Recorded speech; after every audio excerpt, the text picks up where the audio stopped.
بسم اللہ الرحمن الرحیم۔ رسول اللہ صلی اللہ علیہ وسلم کے صحابی عمران ابن حسین کون تھے؟ بلال کون تھے؟ اس جیسا کمال کسی کو حاصل ہوا؟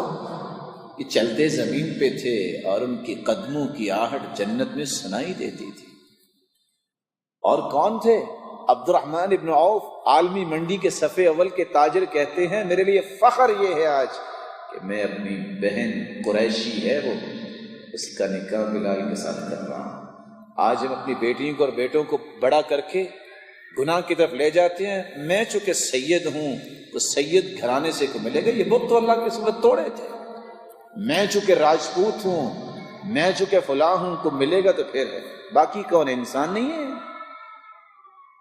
اور قرآن مجید نے یہ راز بیان کیا ہے، وَجَعَلْنَاكُمْ شُعُوبًا وَقَبَائِلَ لِتَعَارَفُوا، تعارف کے لیے، لِتَفَاخَرُوا کے الفاظ نہیں ہیں، لِتَخَاصَمُوا کے الفاظ نہیں ہیں، لِتَكَاثَرُوا کے الفاظ نہیں ہیں کہ میرے خاندان کے بڑے لوگ ہیں، فخر کے لیے خاندان نہیں ہے۔ إِنَّ أَكْرَمَكُمْ عِنْدَ اللَّهِ أَتْقَاكُمْ، اللہ کے ہاں تو تقوی کی قیمت ہے، کسی خاندان کی قیمت نہیں۔ یا